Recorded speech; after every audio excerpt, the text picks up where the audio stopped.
Uh, Good evening, one and all. This is 23rd day of 1 month certificate course on basics of research and academic integrity. Today we have with us Honorable Professor Shridhar Gokhale sir. He is going to deliver a session on various styles of research publications, the skill of editing and in-text citations on the behalf of Internal Quality Assurance Cell and Research Promotion Committee of our college. I welcome sir on this online platform and request him to start this session. Over to you, sir. Thank you. Thank you very much. A very good evening to all of you. And it is necessary to enjoy doing research. Many people find research a very boring activity, and various factors are responsible for that. It is likely, that some people are frustrated while doing research. Some some lose a sense of direction, but then it is always very important to keep to the track and be hopeful and do our best.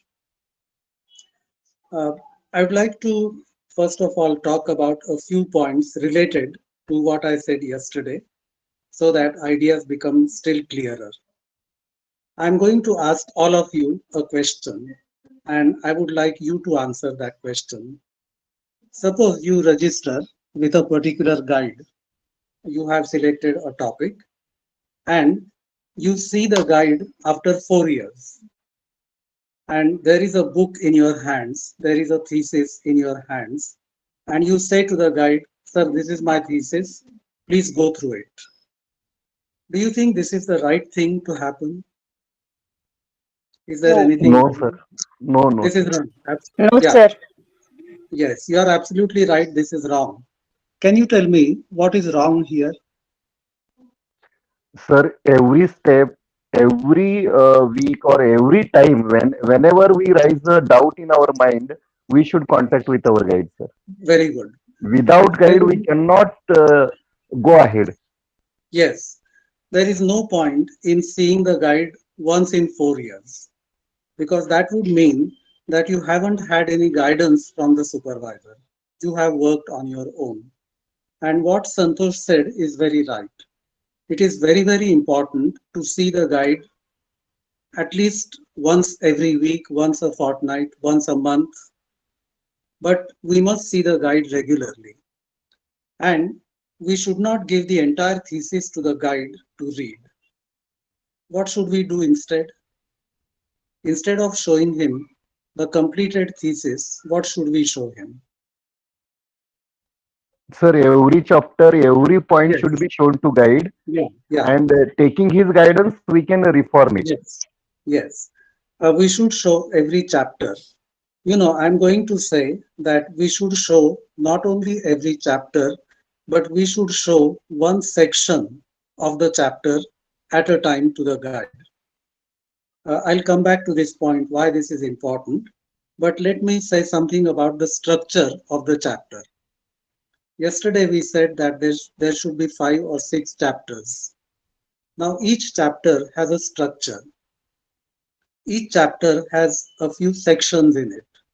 Section 1, Section 2, Section 3. So there are a few sections like these. And please remember that every section must have a title. Your chapter has a title. Every section also must have a title. And within a section, sometimes there are subsections. And we must follow a certain method of numbering. Let me tell you about that. See, chapter 1, for example, is number 1 is used for that naturally. Now, the first section of chapter 1 is numbered 1.1. Okay, 1.1, and it must have a title. Then 1.2, 1.3, 1.5. What is the meaning of 1.5? The first number is the chapter number, 1.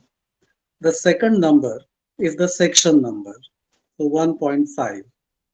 And sometimes within a section, there are subsections. So we get numbers like 1.1.1, and there must be a title to this. What is the meaning of 1.1.1? The first number refers to chapter number, so chapter 1. The second number refers to section number, so section 1. And the third number refers to subsection number. So this is chapter 1, section 1, and the first subsection of section 1. Then there will be numbers like 1.1.2, 1.1.3, etc. And then when you go to the second section, 1.2.1. I hope this is clear. Uh, all theses must be structured like this. And it is very, very important that each subsection has a title.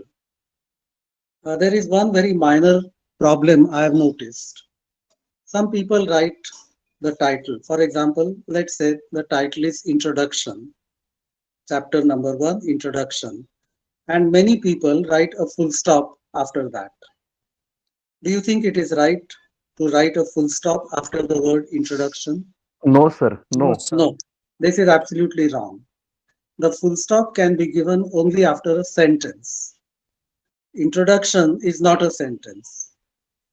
Introduction is just one word or it is one phrase. So, this is a very common problem I notice in scientific writing, in writing by experts, and so on. So, we have to be very careful even about punctuation, full stop, colon, etc. This is very, very important. Now, what I would suggest is before you start writing the chapter, of course, the first thing you must discuss with the guide is your chapter plan. That is the titles of 6 chapters. Show him those 6 titles, discuss with him, get his approval. Now, suppose you start writing chapter 1. Write only the first subsection. Don't write the entire chapter at one go. Write only one section, 1.1. How many pages will that be? That may be 2 or 3 pages. So I would say go to your guide only with that subsection, 2 pages or 3 pages. Give that to the guide, request the guide to go through it and make comments. You know, what is the problem in giving the entire chapter? Because once you learn how to write one section, writing the chapter is not a difficult task. So the guide will go through that one section, whatever problems there are, problems of ideas, problems of language, problems of punctuation, he will point out in one section. It is easy for you to make corrections. And these comments will help you when you are writing 1.2. So there will be an improvement in your writing. The problem is, if you give the entire thesis to the guide at one go, the problem is how many mistakes should he point out? How many corrections should he suggest? This is a very uh, difficult task for the guide also to read the entire thesis. So my request to all of you PhD students is please be kind to your guide. Help your guide help you in the best possible way. You know, if you ask me to read 200 pages, it is difficult for me. But if you ask me to read 2 pages or 3 pages and make comments, I'm also very happy to do that. I can do it very easily without spending much time. So my advice is give only one section at a time to your guide, listen to his comments, make corrections, rewrite that section again in the light of the discussion with your guide. So write 1.1 again, making changes. Show it to the guide. Make sure that he's satisfied with what you have written. And then start writing 1.2. Again, when you finish 1.2, give only that to the guide. Ask for comments.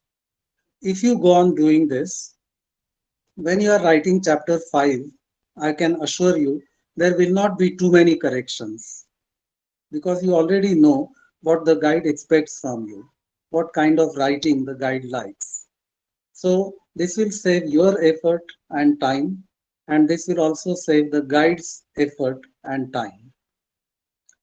Please remember, uh, because I have had some experiences as a guide, and I will share some of my experiences with you later. But you must not expect the guide to write even a paragraph. Some students have an expectation that the guide will write the thesis. This is absolutely wrong. If the guide writes the thesis, the guide should get PhD. Why should the student get it? So it is your responsibility to write it, get it approved, make changes wherever necessary, and satisfy the guide. This is very, very important. This will also create a very cordial relationship between the guide and the student. The guide will be happy to help you because you are going step by step. You are not hurrying up things. Is this clear? Any questions about this? Yes, sir. Yes, sir. I hope yes, this is clear. Uh, the second point I would like to make is about appendices. We discussed this yesterday to some extent. Uh, Someone asked Seema and someone asked me about the use of images, figures, diagrams, etc. Now, what do we give in the appendix? Something which is very important will appear in the chapter, but something which is slightly less important will appear in the appendix. So, when you collect data, for example, you have informants' information. You ask them to fill in a form like name, educational qualifications, sex, mother tongue, etc. Now, all that kind of information should appear in the appendix. That is, the interested reader can refer to that if necessary. This is less important information because what the informant has told you, their views, their opinions, they are more important. So analysis of those opinions will appear in the chapter, but information about the informants will appear in the appendix. For example, uh, depending on your topic, suppose you take 20 photographs on your own. These are your photographs. Now you cannot give all these 20 photographs in the chapter. So but you can give them in the appendix. And in the chapter, you can give one or two photographs or one or two images which you think are very important. So more important things only should appear in the chapter. Sometimes there is statistical analysis. Sometimes there are graphs. Or sometimes, for example, yesterday someone talked about Tukaram's Abhangas. Now, if you want to give a photograph of the manuscript, if it is available, that can appear in the appendix because your analysis is more important. So appendix, please remember, the plural of the word appendix is appendices, DICES. So if there is more than one appendix, then you have to write appendices. Someone asked me a question just now on the screen. Can you show it once again? I'll answer it. Someone showed a question. Yes, sir. Is it Or you can compulsory? ask, Yeah, Gokhale yes, ma'am. Is it yes. compulsory to mention other details like qualifications, gender? See, it is not absolutely necessary. Again, it depends on your topic. If you are doing research in sociology, then gender is very important. Uh, For example, if, if all your informants are men, or if all your informants are women, then your findings are likely to be one-sided. So usually, when gender or sex is important, we should take roughly an equal number of men and women informants. That's why it becomes necessary. It will depend on your topic. Sometimes it is necessary. Or sometimes mother tongue is important. If you are doing research uh, on the teaching of English, for example, then mother tongue may be important. because the mother tongue affects the second language or English in this case. So uh, have appendices, but again, don't give unnecessary information. You should always decide. See, we do a lot of work for PhD, but we don't give everything in the thesis. Some of it is less important, some of it is more important. You should be able to decide this. And the more important things should go to the chapters, slightly less important things should go to the appendices, and still less important things should not be there in the thesis at all. They should be there with you, they should be there in your mind. So this is how we need to decide this. Yesterday I talked about correctness of language, and today also I'm going to talk about correctness. Yesterday I said that whatever your medium of instruction is, whatever your medium of thesis is, Marathi, Hindi, English, you must, whatever you write must be grammatically correct. Now, these days, luckily, a lot of help is available on the computer itself. The computer tells us about wrong spellings. The computer tells us about wrong grammatical constructions. The computer corrects us at times. But from my experience, let me tell you, particularly if you are doing research on English, let me tell you, please remember that whatever the computer says is not always right. Sometimes I have experienced this. I'm sure that the sentence is correct, but the computer marks it wrong. Now, if I'm sure that my sentence is correct, I would not follow the computer. So I don't blindly trust technology. You know, some human being has written that for the computer. The computer doesn't know English grammar.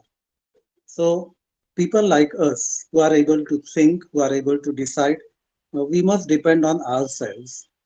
If we have a doubt, it's best to consult another teacher of English rather than depending blindly on the computer. So the computers are useful, but I don't think they are 100% useful in matters of language. I also talked about appropriateness of language. See, in life also, appropriateness is very, very important. Now, all of us are wearing a certain dress right now. Why did we choose that dress? Because unconsciously we thought that for attending a lecture like this, a certain kind of dress is appropriate. But if you had to attend a marriage this evening, you would wear a different kind of dress. This is appropriateness in life. It is also very important in language. So, for example, when we speak, we often speak differently from the way we write. But remember, the thesis is a written document. So you cannot use spoken language in the dissertation. You have to write written mode of language. There are certain conventions of writing. In speech, sentences can be incomplete. We don't always speak in complete sentences. But when we write, we must write complete grammatical sentences. I'm sure you are aware of the formal style, formal and informal style. Let me give you an example. Suppose I want to tell you something and you are my friend and I'm speaking to you. I might say to you, do you know the exam begins on the 15th?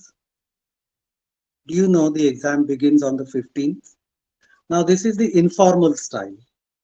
We can talk to friends, we can talk to acquaintances in this manner. But if the registrar of the university had to tell you this, he cannot say, do you know the exam begins on the 15th? But he will write, students are hereby informed that the examination commences on the 15th of April 2022. Now notice the difference.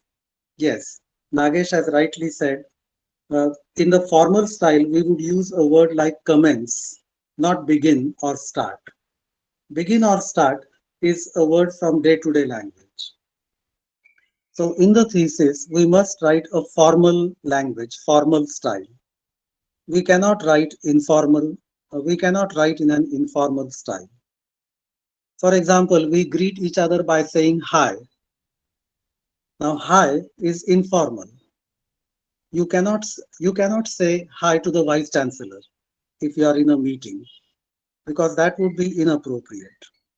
So always keep this in mind, and language must be grammatically correct and appropriate at all in all situations. There must be objectivity about language. In academic writing, like thesis, we use what is called impersonal language. Let me give you an example of this. Suppose you are performing an experiment and uh, you have analyzed data, and you want to say, I found that 45% of the informants do this. Now look at this sentence. Can you write in your thesis, I found that 45% of the informants do this? No, You sir. cannot write. Yes. I is not important in the formal style. Instead of saying I found, we would use the passive voice. The thesis would say, it was found that 45% of informants do this. Now see the difference between I found and it was found. No doubt you have found it out, but still, you as an individual, you as a person are not important in the formal style, in the thesis. So we should use impersonal constructions, passive voice. For example, 45% of informants were found to be, you have to use this kind of language. I and we are not important in thesis writing.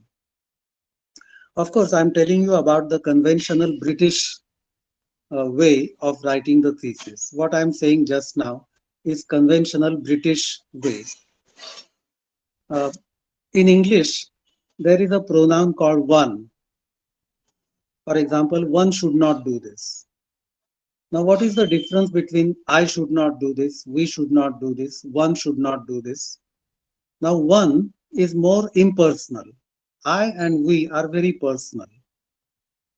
And even if you are writing the thesis in Marathi, don't use pronouns like me and ami. Me is not important. Of course, I is very important for all of us. But in thesis writing, in objective kinds of presentations, I and we are not important. Of course, I must mention that in American thesis these days, they have started using I and we. So I cannot say that if you use I in the thesis, it is wrong. I cannot say that.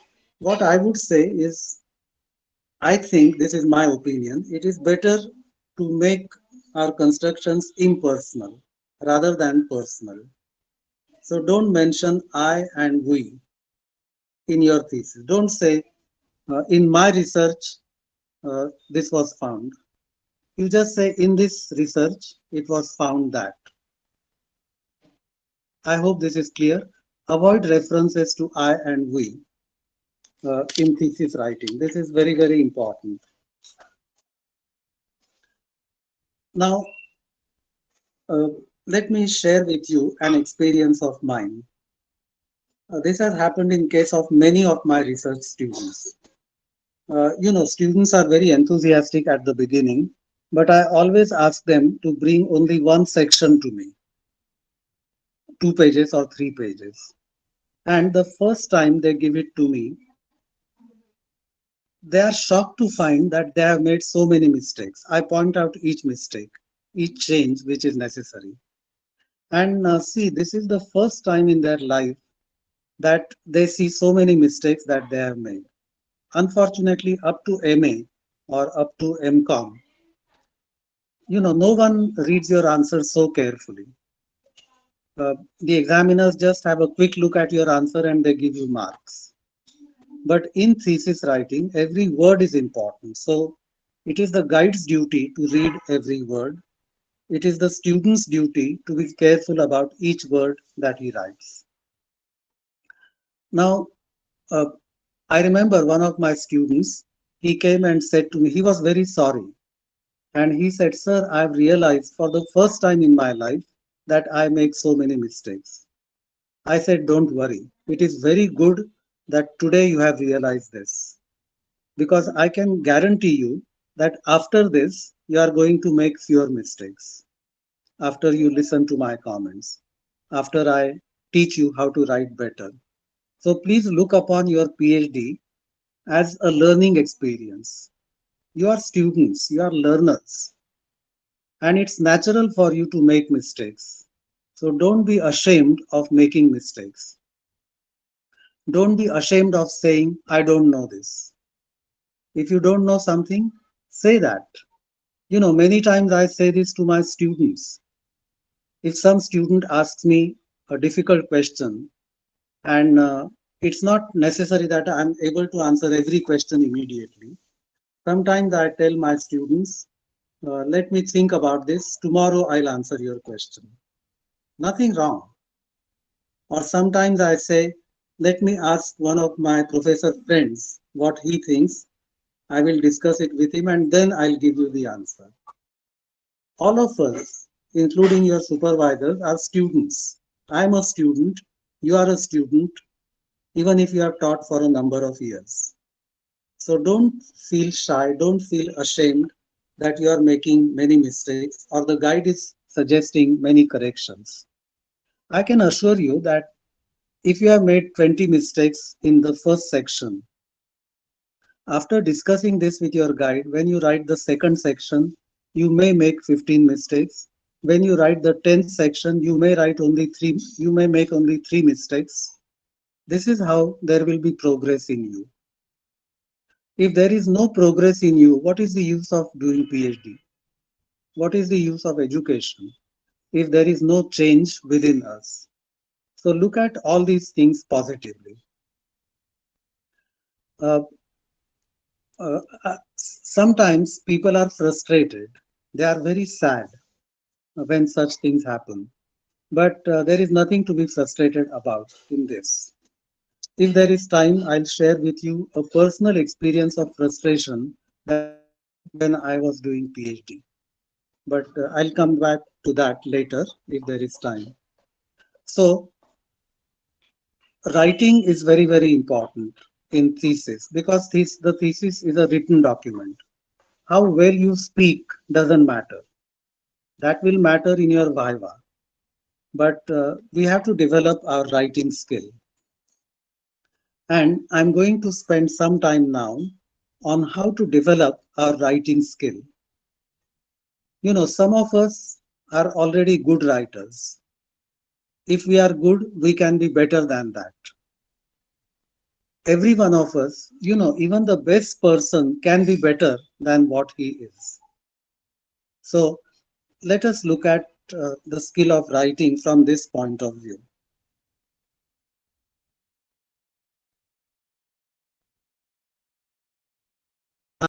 It requires more time, it requires more patience, it is more hard work, but the rewards are many and great. So please understand this and please follow this. If you follow this, if you spend time on this, I can guarantee that you will be a better writer, a more effective writer. Now let's again take the same example. You have written section 1. You have written 3 pages of your thesis. This is the first time you are going to see your supervisor. My advice is don't be in a hurry to see your supervisor. After you have finished writing section 1, read it carefully. You read it carefully. Many of us don't read what we write. We are in a hurry to give it to the teacher or to the supervisor. Now, when you read it, imagine that your enemy has written this. So try to find fault with your own writing. Raise all kinds of questions. Is this spelling correct? Is my first sentence grammatically correct? raise doubts about your own writing, think about it. And I call this self-editing. In today's title, there is the word editing. What is editing? Editing means rewriting. Editing means improving the quality of writing. So, before we show it to the supervisor or before we submit our thesis, it's very, very important to edit that. Editing, yeah, Nagesh is very right. Editing is proofreading, but it's not only proofreading. Proofreading is a narrow activity. It can be done mechanically. For example, you can ask your 15-year-old son to proofread your thesis. He can do it, but he cannot edit it. So proofreading is only one part of editing. I'll talk about proofreading also, but let me talk about editing in general first. So when you have written 3 pages, you carefully and slowly read those 3 pages, raising all kinds of doubts about your own writing. So if you think, if you have a doubt whether this spelling is right or wrong, refer to the dictionary, make the correction if necessary. Think more about your sentences, whether your example is appropriate, whether the beginning of the chapter, the beginning of the paragraph is appropriate. You think about this. Many times we are able to find our own mistakes. This is very, very important. And whatever I'm saying just now applies even to publishing papers in research journals, research publications later. So this applies not only to the thesis, but also to all research publications. The point I'm trying is you should be your own critic. You should be your own judge. So make corrections, make changes. Now you have 2 drafts of section 1. What you wrote first of all, and then the second thing is after making changes, you have rewritten that. So this is the second draft of your section 1. The process doesn't end here. After you have done this, the next stage is please show it to your friend. Show this section to your friend, maybe your PhD fellow student, or someone who is doing MPhil, someone who is doing MA. Now remember, your friend is not an expert on your topic, but ask him to read it. Ask him whether he is able to understand what you are saying, whether he thinks this is appropriate, whether he thinks some spelling is right or wrong. So consult a friend, a fellow student. Now, suppose 2 students are doing research on English, or 2 students are doing research on commerce. They can help each other like this. This is collaboration in research. Now, if your friend says, I don't think the first sentence is right, see, he's not an expert. He may be, but consider his opinion. If he says, I think the first sentence is wrong, please read your first sentence again, think more about it, and if you feel like making a change, make it. I call this peer editing. The word peer, P-E-E-R. The first was self-editing. The second is peer editing. Peer means equal. So someone who is equal to you is reading that section, your friend in this case, or a fellow research colleague. Then it doesn't end here. So now you have 3 drafts of the first section. Your original draft, after you yourself made some changes, that is your second draft. After discussion with the friend, if you make any changes, that is your third draft. And I can guarantee that your third draft is much better than your first draft. Because you have looked at it carefully, your friend has also looked at it carefully. This is how we have to develop the skill of writing. The process doesn't end here. After this, you have to give it to a senior student. We are still not giving it to the supervisor. Give it to a senior student. What do I mean by a senior student? Your friend who has already completed PhD. You know, all of us have friends like these. Or someone in your family who has done PhD, who knows something about PhD. Ask him to read that one section. Even if that is not his subject, he will be able to give some opinion. So let him read it, let him see whether the figure is all right, whether the example you have given is appropriate. After discussion with him, please make the changes in your draft. Now this is the fourth draft. You have written the same section, 2 pages, 3 pages, 4 times now, and it is much better. And then I call this senior editing by a senior person, and then you give it to the supervisor. So you should not give your first draft to the supervisor because it is very troublesome for the supervisor to read it. There may be so many problems.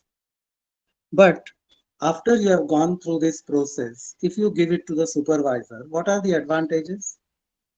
You are giving a much better draft than your original draft. There will be fewer problems because you have taken into account other people's opinions. The supervisor's job will be easy because he has to point out fewer mistakes or he has to suggest fewer changes. Show it to the supervisor, ask for his opinion, and then when the supervisor returns it, rewrite that in the light of your discussion with the supervisor. So this is your fifth draft of the same section. This is very time consuming, no doubt. It will take a lot of time because you have to rewrite. But I can tell you from experience that you will be able to develop your writing skill very, very effectively by doing this. Now, you don't have to do this throughout your life. If you go through this, a time will come when your first draft will be like your third draft. It will be much better because you will know how to write it, you will know how to make changes. So there are 5 stages, 5 drafts in editing or writing. Uh, Now, Nagesh mentioned proof correction, and proof correction is also very important. What is meant by proof correction? You know, we write something in the manuscript in our own handwriting, then we type it on the computer. There may be some mistakes when we type it on the computer, and it is very, very important to go very carefully through our own writing. This is called proof correction. So you look at punctuation, you look at underlining, you look at capital letters, you look at spelling, and if there are any problems, you make corrections. See, there is a problem uh, if we do proof correction ourselves. I have experienced this many times. There is a mistake, there is a wrong word on the piece of paper or on the computer, but we read it correctly. So we are not able to see our own mistakes. You know, we are all experts in finding other people's mistakes, but we are not able to find our own mistakes easily. Therefore, after you do proof correction, it is very, very important that some other people also do proof correction. Please don't expect the guide to do proof correction. This is not his job. You know, proof correction is something which is mechanical. So anyone with reasonable amount of intelligence, with reasonable amount of education can do this. I remember when I was writing my thesis, after I did proof correction, I asked my wife to do proof correction. Now, my wife was a graduate in economics. She had nothing to do with English, but she knew enough English to be able to do proofreading. I also asked one of my friends to do proofreading. Others are able to find out mistakes. This is very, very important. And let me tell you from experience, whatever number of times you do proof correction, there will always be some mistakes. I can give a guarantee. No one is a perfect proofreader. I was very careful when I was doing research, and my guide was very particular about everything. He told me after I submitted my thesis, he said, Gokhale, there are about 10 proof correction errors in your thesis, but he congratulated me. He said, 10 is nothing in a big thesis like this. So we have to be careful about proof correction. Ask your friends, ask your colleagues, other teachers in your college to help you with proof correction. You know, if there are 5 chapters, give one chapter to 5 of your friends. Don't overload one person. So these are some techniques in which we can do proof correction very in an appropriate manner. So proof correction and editing, rewriting, changing our own draft, these are very, very important processes. At this stage, I would like to pause and I would like to ask you whether you have any questions to ask about what I've said about editing and proof correction. I would be happy to answer your questions. Anyone? Sir, while we write introduction, instead of Yes. putting the full stop, which punctuation mark we can use there, sir? Yes. Yeah. You are talking about titles of chapters, sections, etc. Okay. For example, Yes. introduction or a review of the work already done. Suppose this is your title. What punctuation mark to use after this? The answer to your question is no punctuation mark after this. Okay. This there should not be. Don't use a colon also. It's not necessary. See, when we give a title, we generally underline it or we write it in bold type. So that separates the title from the paragraph. So no punctuation mark is required. There should be nothing. That's a good question. Okay. Thank you, sir. Any other problem? Any other question? Okay. Bhaskar, sir, you want to ask a Yes. question? Bhaskar, sir. Sorry. There is one question, sir. In this process, whom I given may be they give other suggestions like a guide, maybe they confuse. I'm not negative, but it happens. Can we check only grammar, please, in such situations, what to do? This is the question asked by Dr. Uh, Siddharam Bhaskar. Yes. Can you please repeat this question because I was not able to hear the first part of what you said. Yeah. In Yeah, this please repeat. process, whom I given may be, they give other suggestions like a guide, maybe they Mhm. confuse. I'm not negative, but it happens. We can check only grammar, please, in such situation, what to do in this way. But it is very confusing. Are you talking about our giving a draft to other people to read, like friends, seniors? Vaske sir, you want to say something? Please ask. Yes, I think if the person himself asks the question, it will be clearer. Yes, Yes, sir. Yes, sir. yes. Siddharam?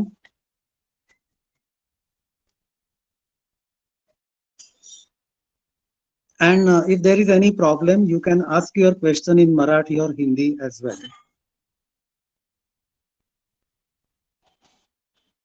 Yes. Uh, okay, let me try to answer this question as I understood it. I'm not very sure that I've understood the question very clearly.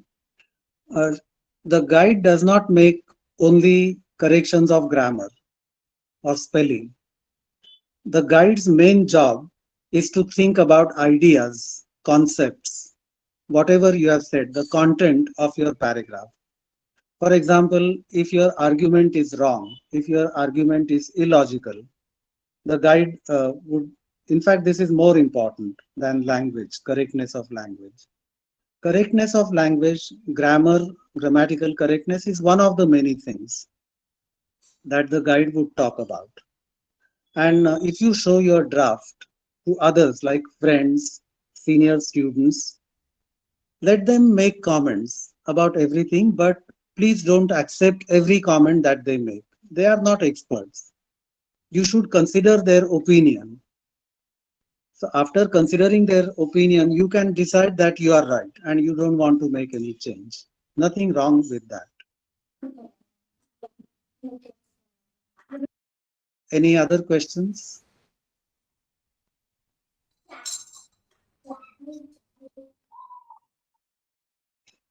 Siddharam?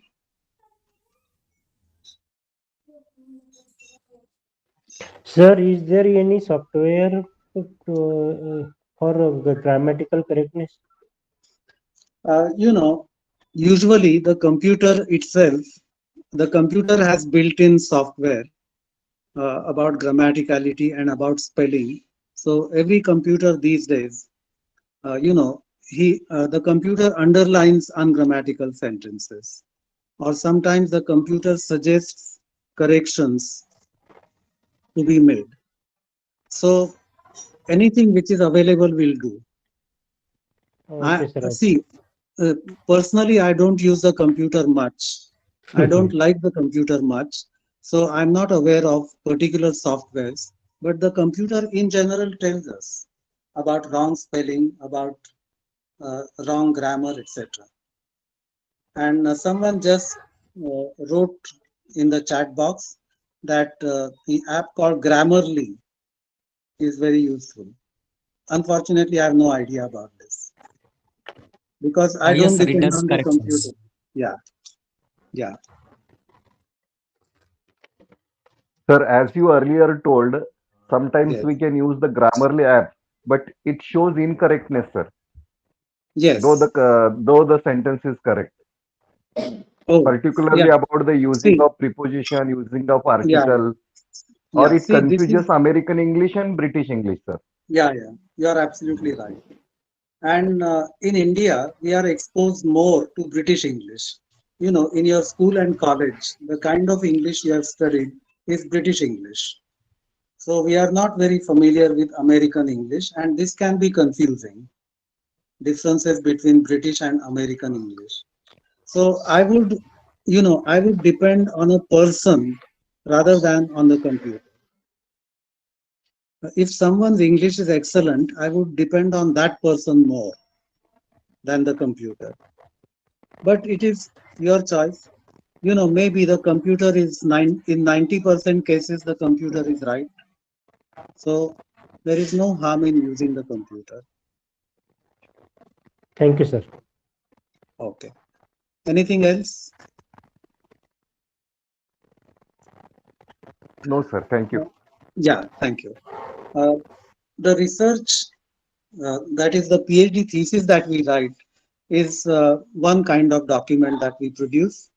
But we also write research articles for journals. I think many universities insist that while you are doing PhD, you must publish at least 2 articles. Am I right? This is the rule at present. Now, the experience is that sometimes you send your article to a research journal and the journal returns it with the comment, please make grammatical modifications or please modify your grammar appropriately. So in such cases, obviously, if you are not an expert on English, if you are a teacher of history, if you are a teacher of geography, of course, you are not an expert in English. So there is nothing wrong in taking professional help. These days, a lot of professional help is available. Of course, you'll have to pay for that.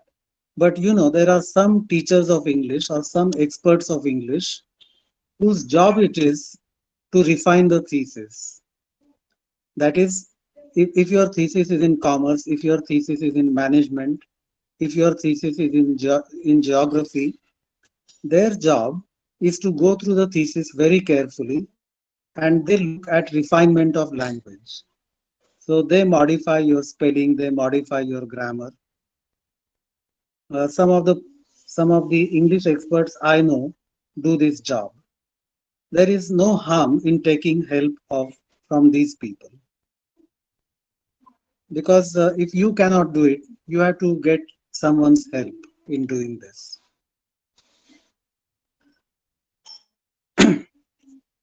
Uh, any more questions before I go on? Sir, may I? Yeah, please.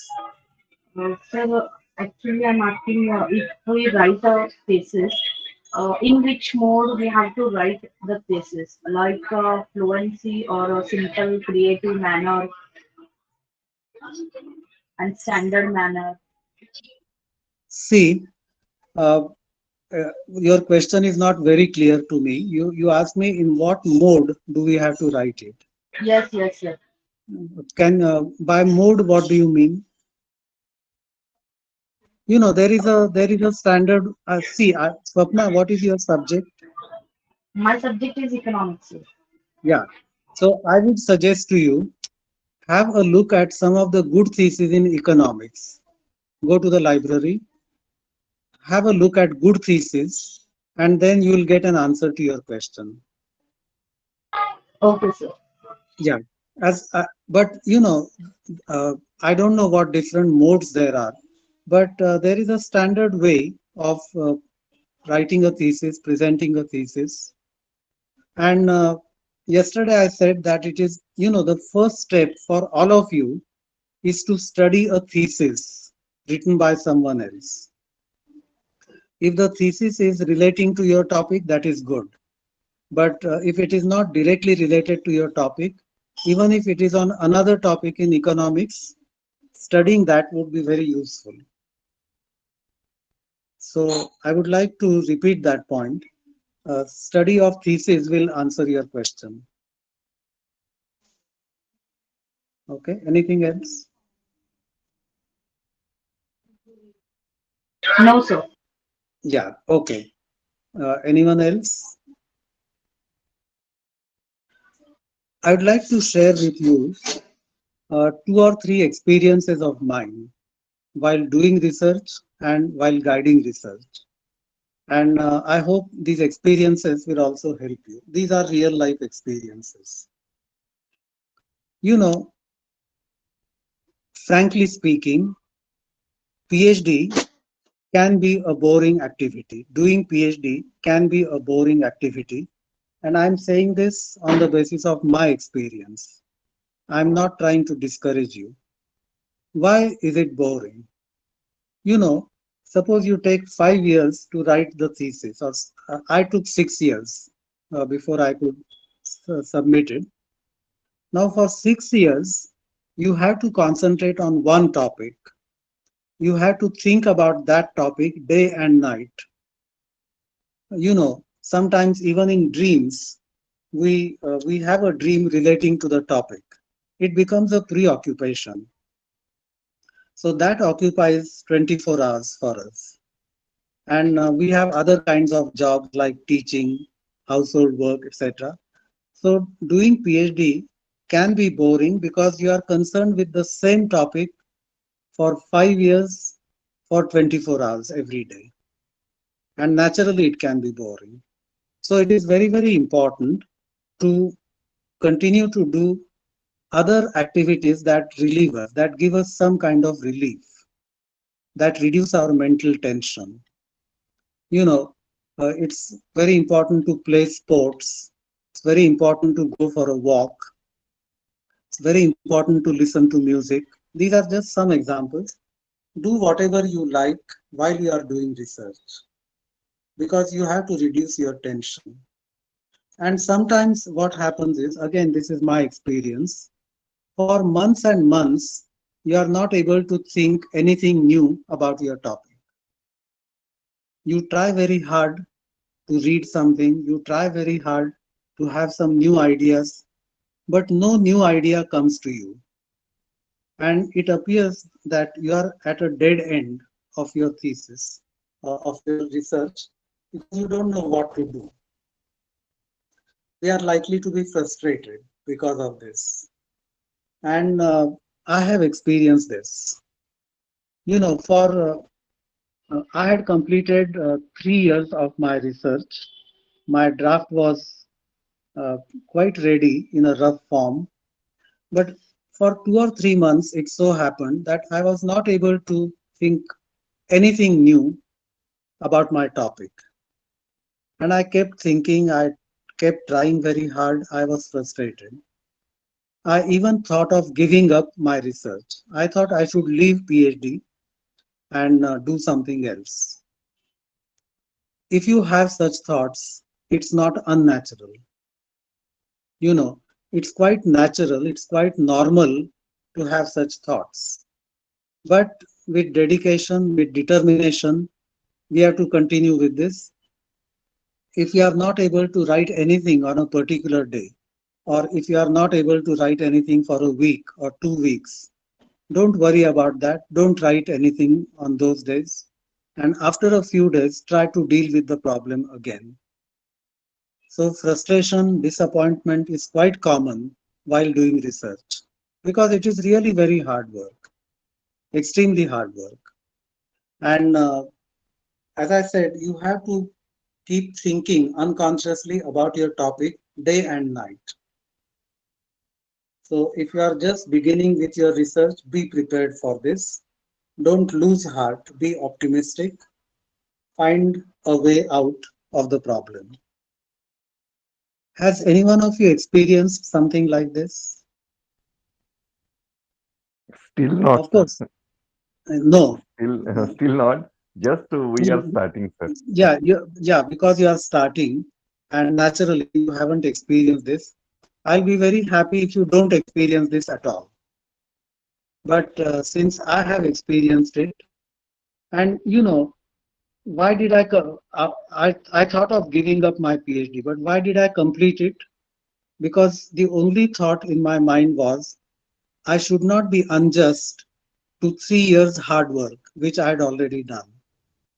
I should do justice to that hard work, and therefore I must complete my thesis. And this prompted me to complete it finally. Finally, everything was fine. It was a relatively good thesis.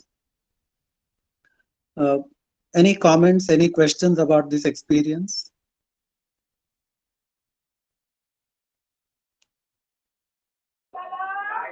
Hello, sir. Me? Priyanka, yes, please. Yes, sir. I also have the same experience when I doing PGDT in Hyderabad. That Okay. time, I also want to give up because of the daughter, etc. Hmm. But later on, my family members giving me encourage. They are help me to handle my daughter and Yes, also for my assessment, etc. So yes. later on, I will complete it. Very good. So you have a sense of achievement that in spite of difficulties, Yes, you sir. managed to complete it, and that is very good. Yes, sir. So it's quite normal to have such experiences. Let me share with you another experience of mine. Uh, about 15 students completed their PhD with me, and some of them really did excellent work, and I'm very proud of them. But let me tell you about a bad experience of guiding research that I had. And this is a real life experience. And uh, let's see what we can learn from this experience. There was a lady doing research with me. She was my student at MA. I knew her well. She was quite enthusiastic at the beginning. So she selected her topic. And then she did not see me for 4 years after that. So I thought that she had given up PhD. She had stopped doing PhD. So I stopped thinking about her.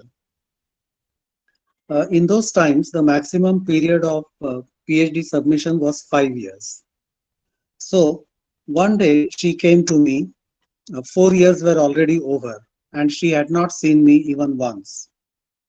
She came, and there were some sheets of paper in her hand, and she said, "Sir, this is my thesis." Please read it and tell me when I can submit it. I was surprised because she did not take any guidance from me. She did not discuss anything with me, and she had written the thesis. Uh, I was about to refuse to look at the thesis because she did not work with me. But I thought, anyway, if she has worked, let me go through it. If it is good enough, I can help her. So I kept the thesis, those pages with me. I went through that. It was horrible. There were all kinds of mistakes of ideas, basic concepts. She did not know much about her topic also, so those ideas were wrong. Grammar was horrible. She was a professor of English, but there were many mistakes of English. So very carefully, I pointed out all those mistakes. She came to me after 15 days. I explained all those mistakes to her. And I said, you'll have to correct all these. You'll have to, I told her what to do. Uh, I gave her some guidance about her topic, etc. And I thought if she can work, if she can make changes, it's okay for me. So she listened to all that.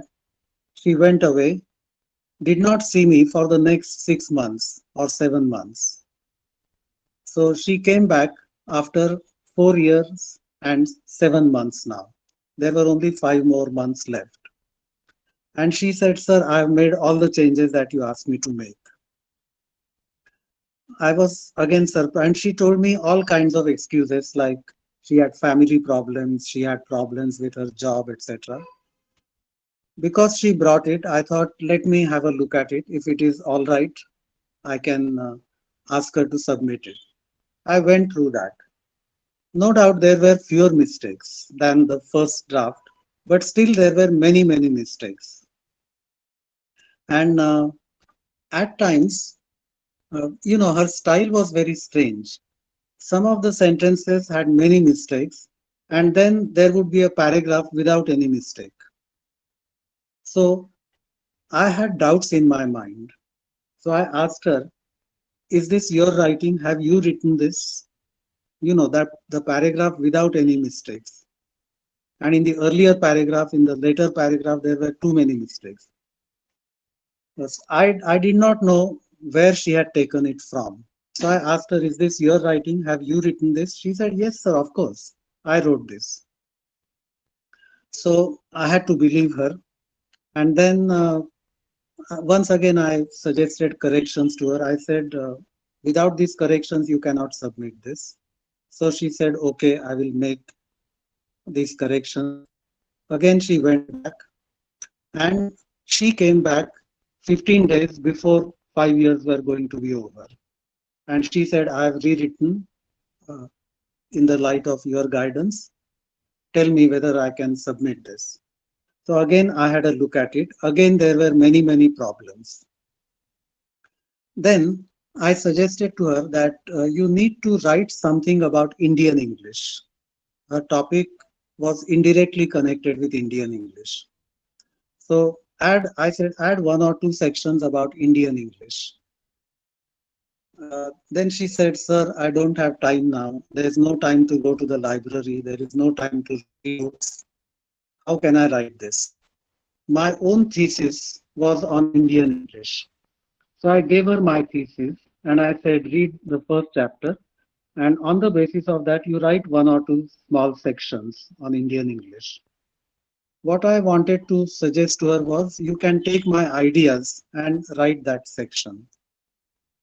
So she took it and she came back and she had copied from my thesis word by word, whatever I had said about Indian English.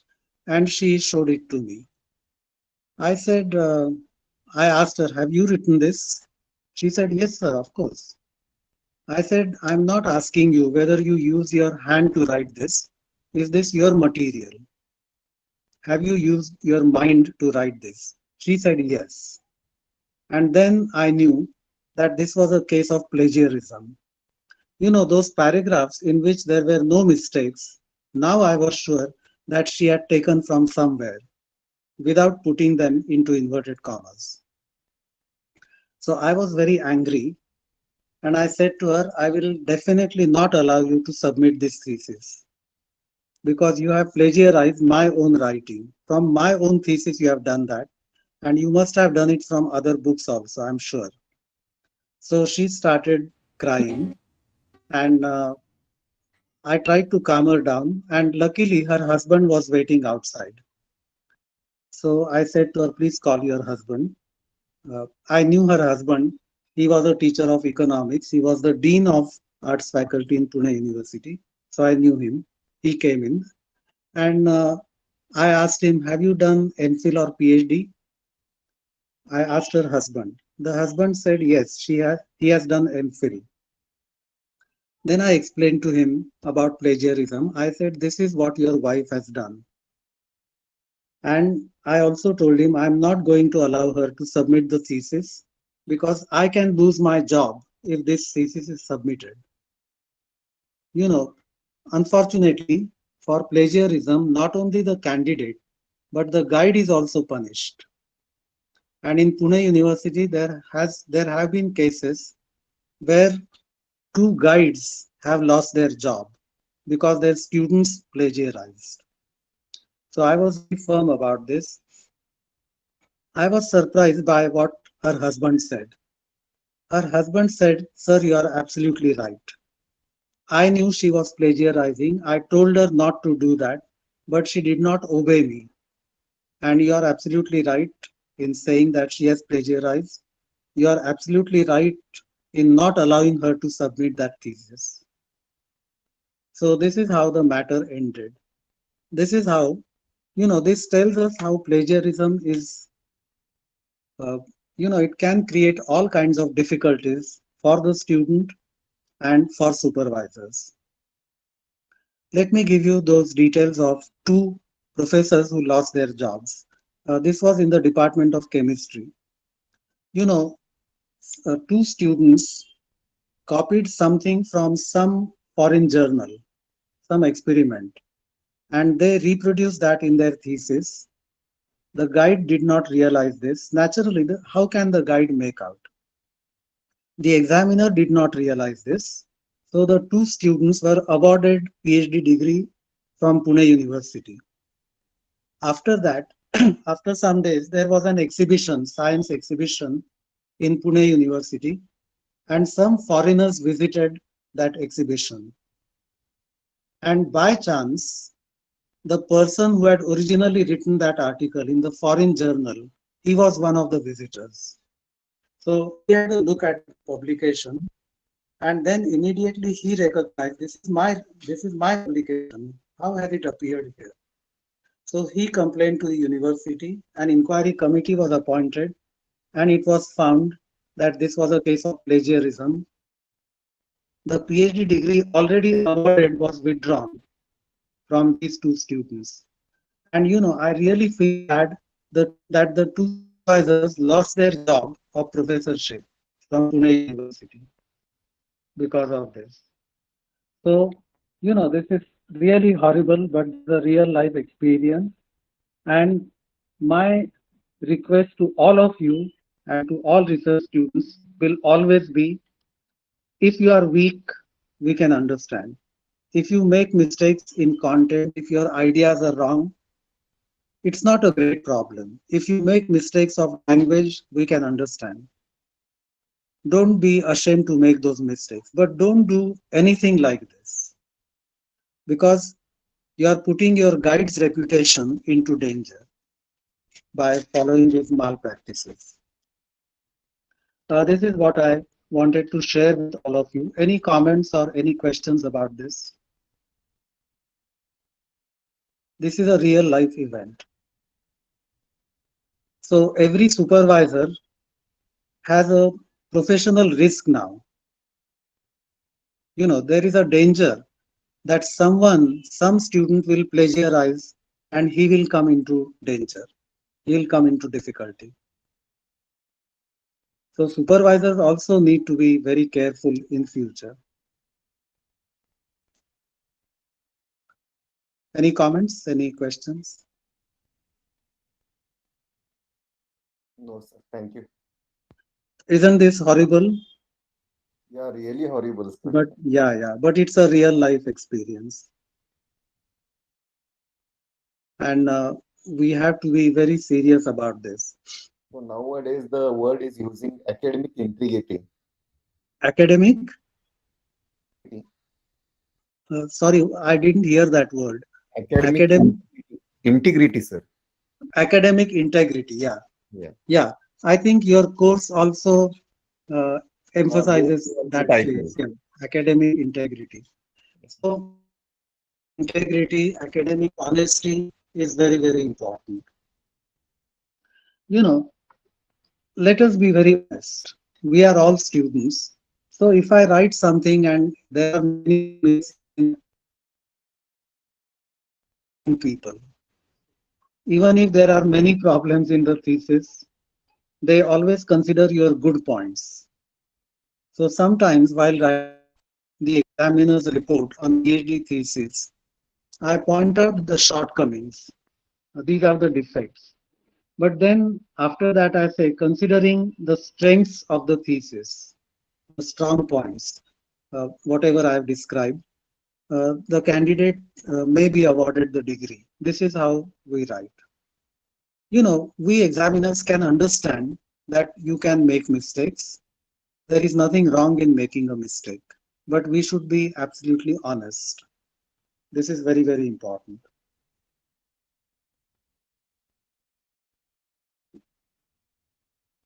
Okay. Anything else? Sir, I want to make some comments. Yeah, please. Yes, sir, I have seen some research articles, some research papers. Mhm. When we read those papers, we feel that many things have been plagiarized, and sometimes I tried to trace the sources and found out that pages together or paragraphs together have been plagiarized by that research paper author, Yes, and yes. the journal has accepted that paper and published that paper, and it is available now on the public platform. So how can this be? What your comments will be on this scenario? My comment is that this is very unfortunate. This is academic dishonesty. Uh, I would even call this academic terrorism of one kind. But if you are able to find out plagiarism, obviously it must be there. We have only to think that the researcher is a lucky person because no one has discovered that plagiarism so far. What else can we say? But Kapil, what we should learn from this is let the world do anything. There are so many malpractices in the world, but we should at least be proud of the fact. You should think, I've never followed any malpractice, and I will not follow that, and I will not allow anyone to do that. So, as a research student, you be determined that you will not do anything like this.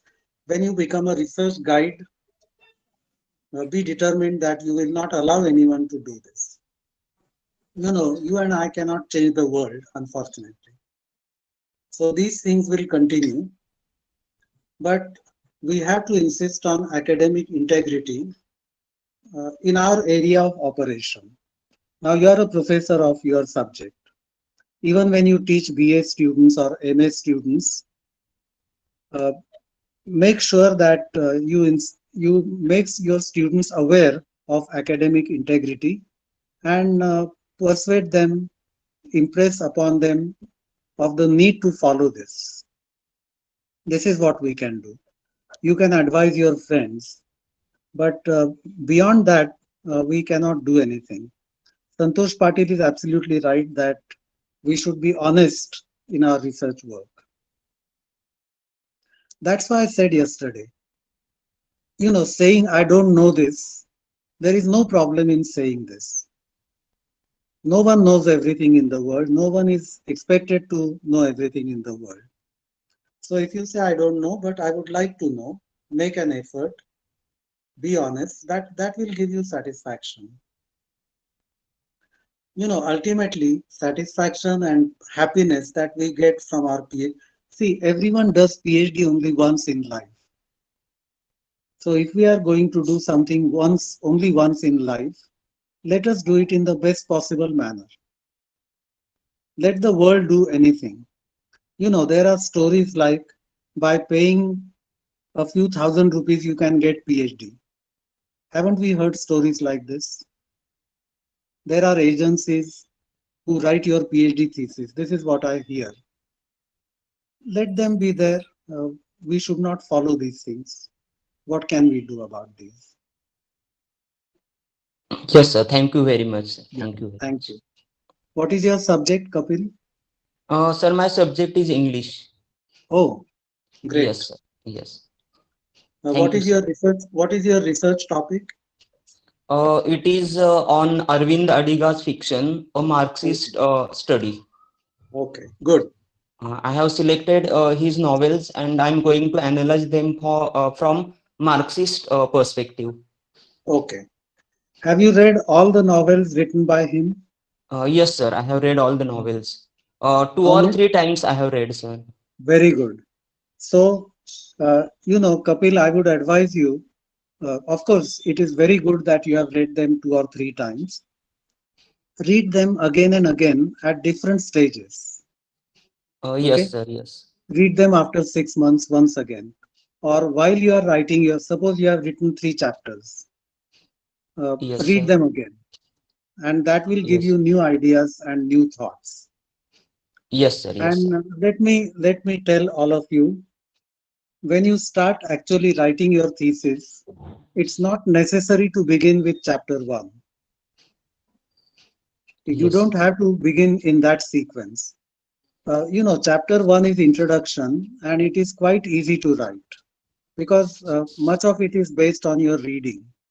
So what I did was I made analysis of my data and I started writing chapter 3 to begin with because that is a more difficult chapter. Chapters 1 and 2 are relatively easy, so I wrote them later. So please remember that it is not necessary to write chapters in a certain sequence. I like to do those things which are more difficult. I like to do those things first. That's why I began with chapter 3. So do whatever is convenient to you. Thank you very much, sir. Thank you very much for the guidance. And I will also contact you for more guidance. Yes, yes. As I said, any one of you are most well because I am very much impressed by your motivation, your curiosity to know things, and this is clear from the questions you have asked. Yes, sir. So, Thank you very much. if I can help any one of you in any way, I'll be very happy.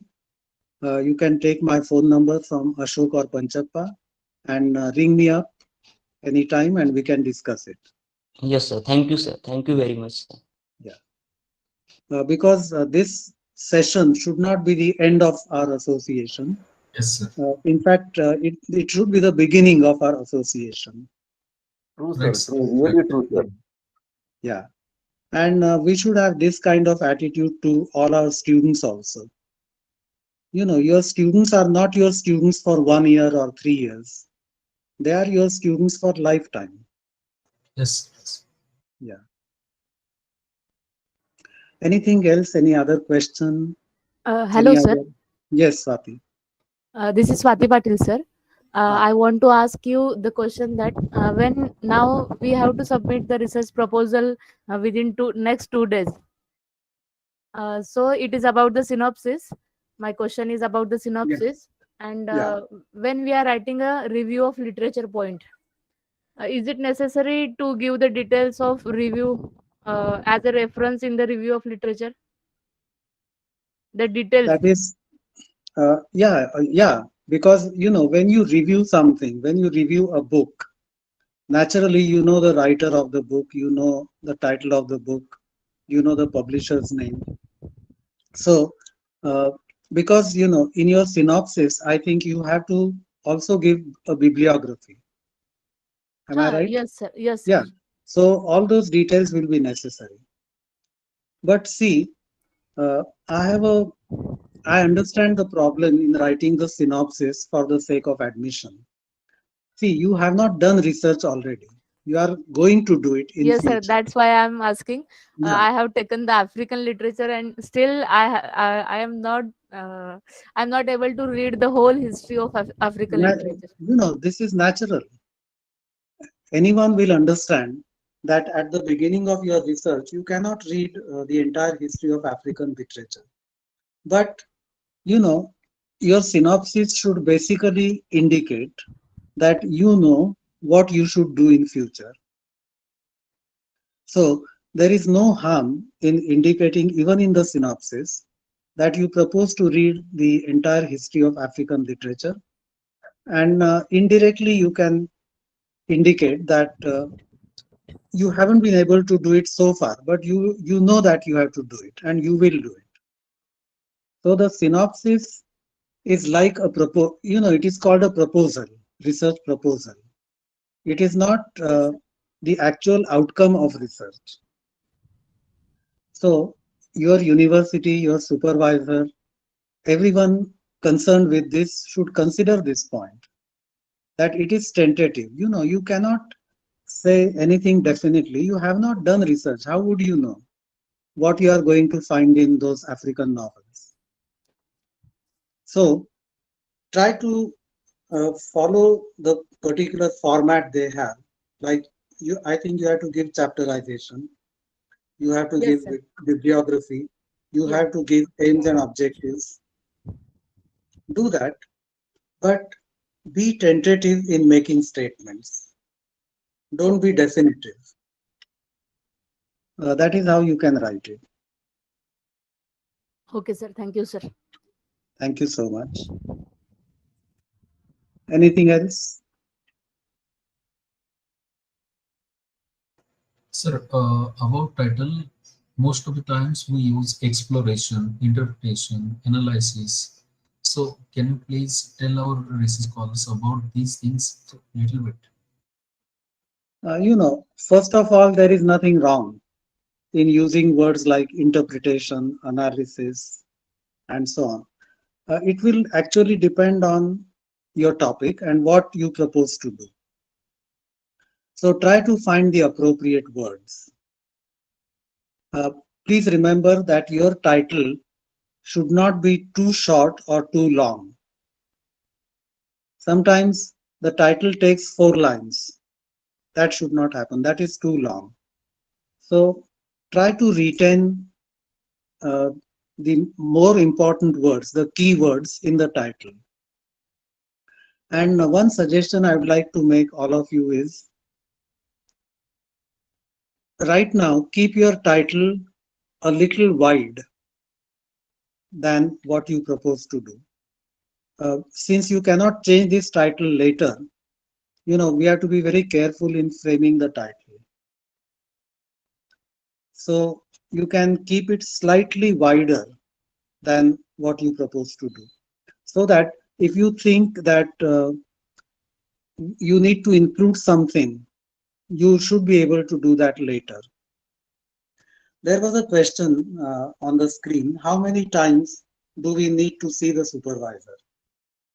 Again, there is no magical number that I can give you, but I remember when I was doing PhD at Central Institute of English and Foreign Languages, Hyderabad, my guide was very particular and he insisted that I must see him once a week. And he was so great. I liked this idea very much. In his timetable, he had written 9 o'clock Wednesday, Gokhale. That means from 9 to 10, I had to see him every Wednesday. And every time, of course, I saw him, that was very nice. He gave me some reading assignment or writing assignment. And in order to be in front of him for 1 hour, I had to work very hard. I had to read a lot. I had to think a lot.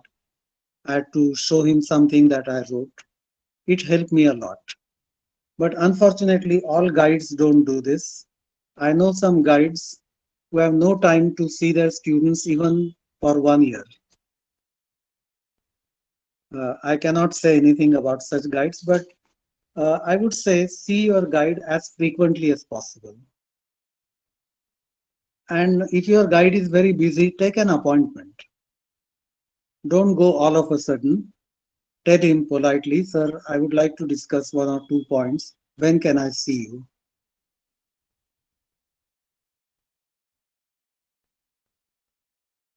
That would be fine.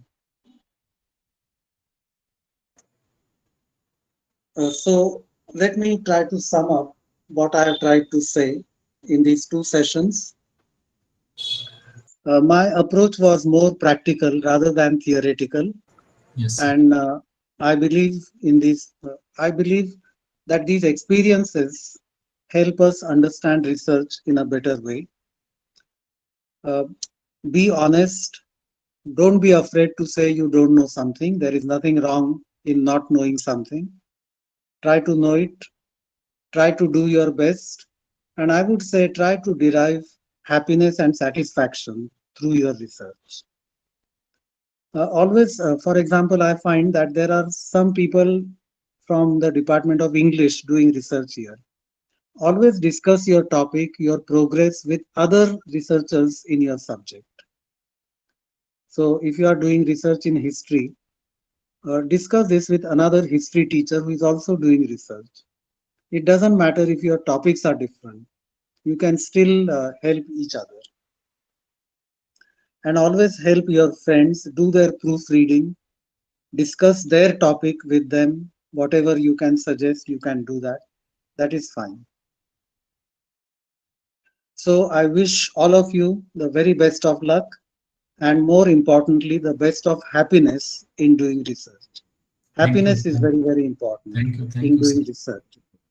I would like to congratulate Panchappa and Ashok for having organized this series of lectures. I think it's a very good idea to organize a course like this. I'm very, very happy with all the participants for your participation, for your interest and motivation. And I think you will be able to proceed successfully on your way of research with the help of all this.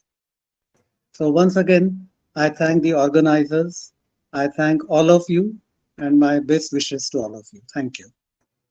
Thank you, sir. Thank you, sir. Your And sessions are really memorable for us. Thank you, sir. yes, Thank you yes. so much, sir. Thank you. Thank you so much, Thank sir. you. Thank you. Thank you, And sir.